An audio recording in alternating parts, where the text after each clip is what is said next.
Masih dengan suasana lebaran, jadi Ainun mengucapkan selamat Hari Raya Idul Fitri, mohon maaf lahir batin. Aku ada sepenggalan puisi, yaitu rumahku adalah istanaku. Dari zaman aku SD sampai sekarang, puisi itu tadi, itu artinya sangat luar biasa. Bicara tentang rumah, aku mempunyai kejadian yang menurut aku tuh bisa dibilang mistis, bikin aku kaget, bikin aku ketakutan gitu. 1, 2, 3, keep watching. Jadi pada saat itu pukul setengah 3 sampai dengan jam 3 itu ya, aku terbangun, terus aku mau ke kamar mandi. Pas mau ke kamar mandi kan aku ngelewati kamarnya nenek aku. Jadi ini kamarnya nenek aku, nih aku kan. Nah ini pintunya nih. Terus ini aku pas aku mau lewatin, pas di sini ya berhenti ya, nggak berhentinya pas banget di sini. Itu tiba-tiba pintunya terbuka, cekret, ngek gitu ya, agak lebar. Terus aku lihat nenek aku ketiduran. Terus aku kaget, siapa yang buka? Terus aku masuk ke kamar nenek aku, lihat siapa gitu kan. Terus itu ya udahlah, aku pergi ke kamar mandi. Itu kejadian nggak cuma 1 kali tapi 2 kali, dan menurut aku kalau sampai menggerakkan hal-hal atau benda-benda yang berat itu energinya sangat kuat kan. Selain itu aku ada pengalaman lagi yang paling bikin aku lari ketakutan. Waktu itu di sekolah SMA tuh aku pulang terakhir nih jam setengah 6. Aku benar paling terakhir di kelas, udah nggak ada orang. Aku kan mau ngambil tas, terus aku matiin tuh kipas angin sama lampunya ya. Aku kan mau nutup pintu kelas ya, kan dalam keadaan tuh lampu udah dimatiin. Terus nutup pintu kelas kayak gini ya, ceket, aku kan mundur gitu kan, ceket. Terus pas mau ini kayak gini, aku lihat ada sebaya sama aku waktu dulu SMA itu sedang duduk di kursi. Kursinya bukan di pojok tapi di depan, beneran di depan, di kursi. Terus aku lihat itu siapa ya, aku kaget, aku langsung nutup pintu, terus aku langsung lari. Itu bener-bener pengalaman yang paling takut banget. Kalau kalian ada cerita hal-hal mistis, kalian bisa komen di bawah ya. Sebelum kalian nonton video ini, sebaiknya kalian subscribe dulu, komen di bawah kalau kalian request video, dan follow aku di Instagram Ainun Tahira. Yang pertama adalah gereja gotik Sayidan. Nah, gereja ini itu ada di Jogja. Sebenarnya itu bukan gereja tapi kayak lebih rumah yang dibangun oleh warga keturunan Tionghoa yang bernama Nyonya Esther. Jadi Nyonya Esther ini sudah berstatus warga negara Indonesia pada tahun 1960. Nyonya Esther ini tuh mempunyai gelarnya tuh menurut aku rada asing ya, yaitu Kamat, yang dalam sejarah itu artinya kerabat keraton Surakarta yang dulu pernah menjadi pedagang batik di Pasar Beringharjo. Rumah Nyonya Esther ini tadinya itu mau dijadikan gereja, tapi ada problem terkait dengan perizinannya. Kemudian Nyonya Esther tuh menikah dengan Raden Petrus Haryono. Si Raden Petrus Haryono ini juga pedagang batik gitu ya, kayak bisa ngelukis batik, dan dia itu juga memiliki hubungan dengan Keraton Yogyakarta. Ya mungkin dua-duanya, suami dan istri itu mempunyai hubungan erat dengan Keraton Yogyakarta sama Keraton Surakarta. Kemudian Nyonya Esther sama Pak Haryono ini itu dikaruniai 10 orang anak. 4 diantaranya itu cukup terkenal ya. Yang pertama adalah Dr. Samuel J. Haryono, SPBK, ONK. Beliau adalah peneliti di bidang kesehatan, juga menjadi dokter di Rumah Sakit Darmais Kanker Jakarta. Yang kedua adalah KMT Projo Haryono. Jadi Pak Projo ini itu merupakan abdi dalam Kerajaan Gunung Kidul. Terus namanya juga tertulis di dalam gerbang gereja tadi. Yang ketiga adalah KRT Daud Wiryo Hadinogoro. Dia juga memiliki brand batik yang dikenal di mancanegara dan mempunyai galeri di Milan dan Singapura. Brand batiknya pernah dipakai oleh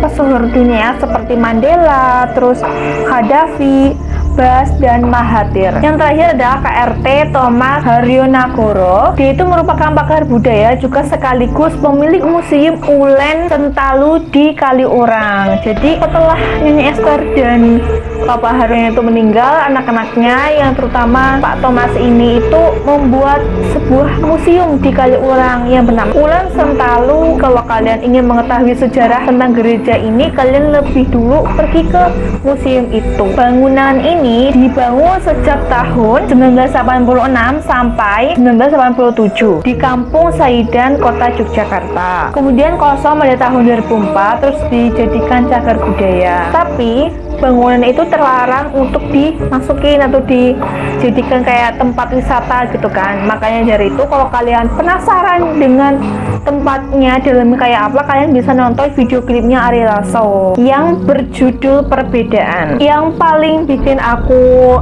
tercengang gitu ya, aku kan pernah ke sana, terus aku juga pernah diceritakan sama teman aku bahwa gereja ini tuh mempunyai kisah-kisah mistis. Gerejanya kan dikelilingi oleh bangunan, jadi kayak terhimpit gitu ya sama rumah-rumah. Nah, di samping gerejanya itu ada kantor polisi, kayak deket banget ya. Jadi kalau kita mau lihat gereja itu, kita tinggal lihat jendela yang ada di kantor polisi. Teman aku tuh kepo banget kan sama gereja ini, akhirnya dia ke kantor polisi buat lihat gerejanya. Nah, di situ bapak polisinya yang pernah berjaga di piket malam itu menceritakannya gini, kalau setiap malam saya mendengar ada seseorang yang menyanyikan lagu secara seriosa. Terus juga saya pernah melihat ada noni-noni Belanda di beranda rumah. Emang mistis sih, menurut aku tuh kayak rumah Barbie ya kan.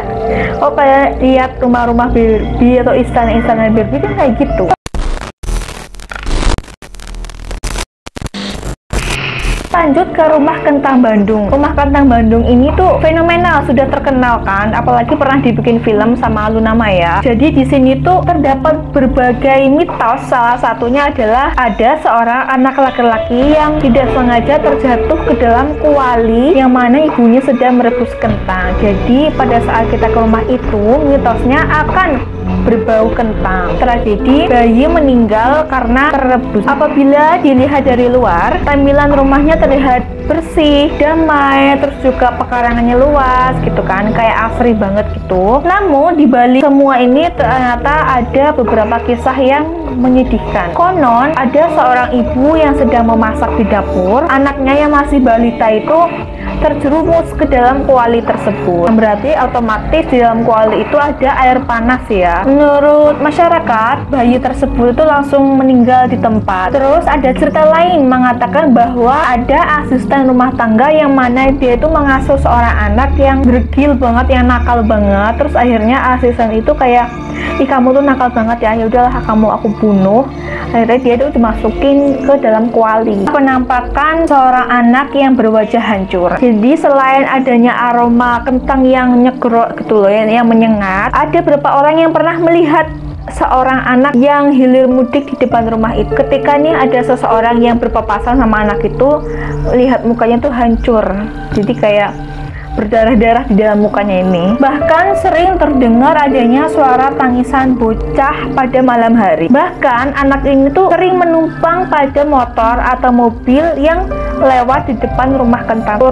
Jadi warga itu melihat kalau ada anjing yang besarnya itu melebihi dari anjing yang biasanya lewat di depan rumah kentang, dan pas udah masuk ke rumah kentang itu anjingnya hilang. Bulunya yang berwarna hitam dan matanya yang menyala seperti api. Apabila anjing tersebut tidak menampakkan diri, suara gonggongan dari anjing tersebut sering terdengar hingga di ujung Jalan Aceh. Sosok hitam besar penyebab kecelakaan. Kan di Jalan Aceh itu bisa dibilang itu jalan yang lumayan sepi ya. Jadi warga-warga atau pengendara motor dan mobil yang sering lewat di depan rumah kentang itu sering melihat sosok tinggi besar yang mana hal tersebut bisa menghalangi pemandangan yang ada di depan gitu. Kita lagi naik motor, lagi nyetir, terus tiba-tiba ada sosok tinggi besar yang menghalangi pemandangan kita, terus akhirnya kita tuh nabrak. Konon katanya sosok besar itu adalah genderuwo.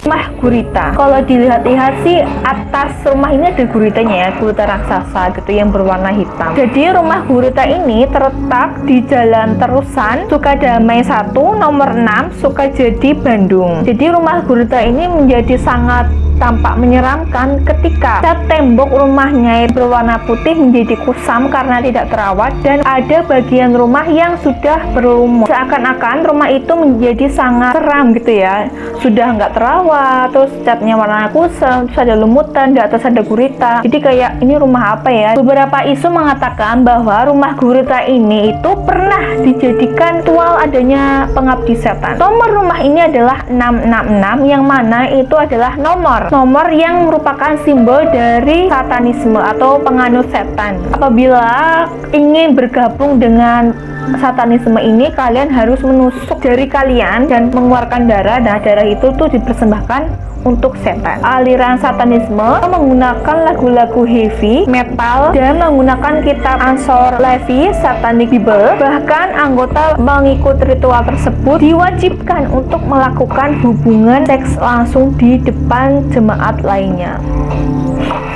Merinding guys. Menurut informasi yang aku dapatkan, bahwa rumah gurita ini itu ada pemiliknya yang bernama Frank. Jadi pemiliknya terlalu sibuk di luar kota sehingga tidak pernah berkunjung ke rumah ini. Jadi rumah ini kayak ngerasa diabaikan, ya luweh ngono piye. Nah, konon katanya rumah gurita ini sudah terbangun sejak tahun 1980-an. Ternyata ya, jadi gurita yang ada di atas rumahnya itu merupakan tandon air buatan anak ITB, karena si pemilik rumah ini, Frank, itu sangat menyukai seni. Jadi kayak apa ya, kan kepala gurita tuh gede, jadi aku pengen bikin tandon air yang unik, jadinya aku pakailah gurita gitu. Ternyata rumah gurita ini tuh pernah dijadikan film ya sama Boy William sama Shandy Aulia.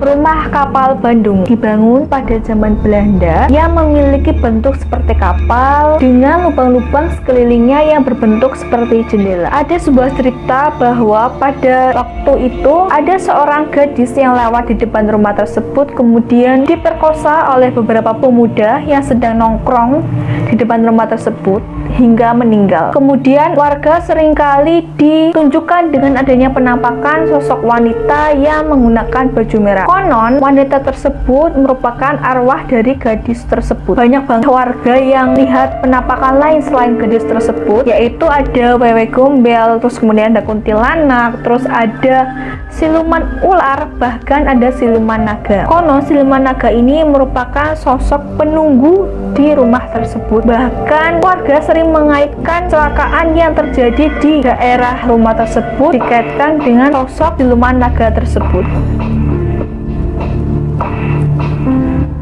Ada beberapa cerita menurut sesepuh yang ada di daerah tersebut mengatakan bahwa kalau kalian ingin melihat rumah itu secara lebih dekat, boleh aja, asalkan kalian tidak boleh menengok ke belakang. Jika kalian menengok ke belakang, artinya kalian mengiyakan untuk tinggal di rumah tersebut kepada makhluk halus yang ada di rumah tersebut.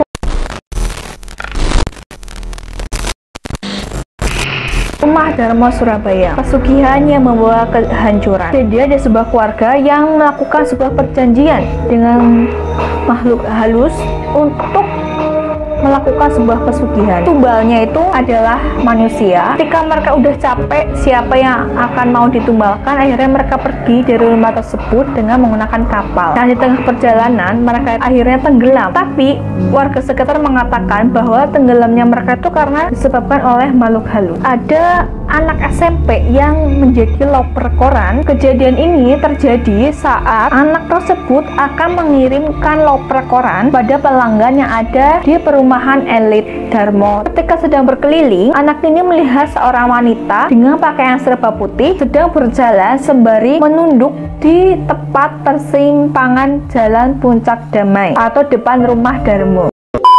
Oke, sekian dulu vlog kali ini. Semoga kalian bisa terhibur. Pesan aku terhadap vlog ini adalah, pesan yang terkandung dalam video ini adalah kalian boleh percaya akan hal-hal seperti itu, tapi kalian harus lebih percaya lagi, lebih menguatkan ketakwaan diri kalian tuh kepada Tuhan yang Maha Esa. Karena Tuhan yang Maha Esa yang menciptakan manusia, setan, jin, dan asal kalian tahu, derajat manusia yang paling tinggi di antara jin, setan, dan iblis. Thanks for watching.